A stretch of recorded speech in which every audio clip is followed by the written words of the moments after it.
Historical revisionism is a really misunderstood term and is commonly confused with political revisionism in today's world. While political revisionism is the act of altering or straight up changing historical sources to push a modern political agenda, historical revisionism is more of a way of updating what we previously thought about the past. In other words, political revisionism is the deliberate changing of history to push one's own political beliefs, whereas historical revisionism should be to try and better understand the people of the past. The effects of political revisionism has left sort of a nasty taste in many of our mouths when we hear the term historical revisionism, as we think that they're sort of the same thing, they sort of coexist, as opposed to us not fully understanding what historical revisionism really is. And that is a decently important differentiation to make between the two. We see political revisionism quite a lot in the modern world on both sides of the political spectrum. This isn't meant to be a political video.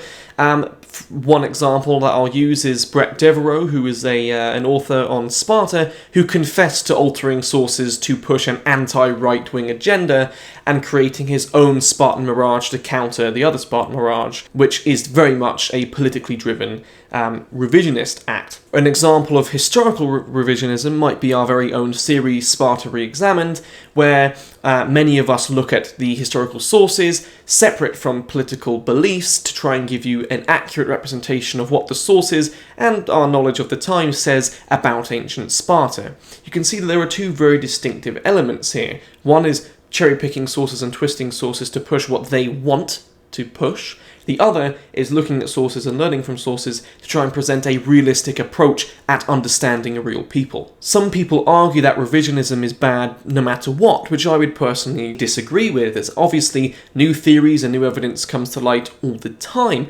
The issue is, many historians today are very politically driven. Let's choose something a little bit close to home for me, being hoplite warfare. The channel called Sandar Homan just released a video which very nicely details the sort of act of the revisionist history around hoplite warfare, which is something which is ongoing a lot of change specifically recently.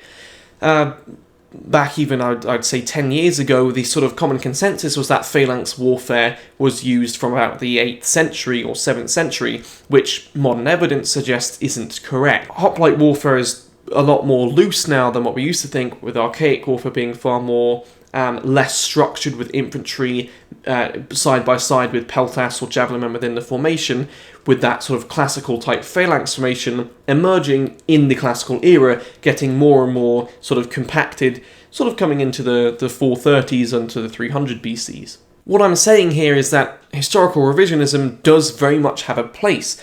Certain previous conceived ideas were politically driven. For instance, during the 1940s, Sparta had a very sort of communist approach at explaining it in histories, and Athens had a very democratic, because it was a sort of commentary on the Cold War. Of course, America versus Russia, they sort of posed Sparta as proto-communist and Athens as proto-democracy, and that, of course, influenced the people at the time's beliefs on Sparta, but also it was a sort of politically driven change. So revisionism is very good in the sense of, just because it was the previous thought of our previous historians doesn't mean that they were necessarily correct, doesn't mean that we're necessarily correct, but through analysing perhaps new sources or experimenting something practically in reenactment, we can sort of help revisionize the idea that we previously had on a historical people, on a historical battle, on a historical technique, so on and so forth. There is definitely room for historical revisionism. However, there is an issue when historical revisionism does get taken too far, but typically that is where political revisionism comes in. For instance, twisting historical sources or using historical sources to present something to do with a modern political bias. Political revisionism happens on both sides, for instance, race and gender swapping historical figures, or pushing historical events as defending Western civilization from the hordes of the Middle East. So we can sort of see that that's what political revisionism is. It's sort of an altering of history to push a current political narrative, or I mentioned Brett Devereaux earlier as well, trying to debunk the Spartan mirage by creating and confessing to creating another fake mirage, which just means to me that you're a complete failed historian. Historical revisionism, if done correctly, is a very needed and healthy act to do when it comes to studying the past, because it does help us shine new light on previously dismissed areas or fully come up with new ideas, which obviously, as we figure out more and more information comes to light, theories change. Probably 100 years from now or 10 years from now, the idea of Greek warfare will have changed from what we are currently saying right now.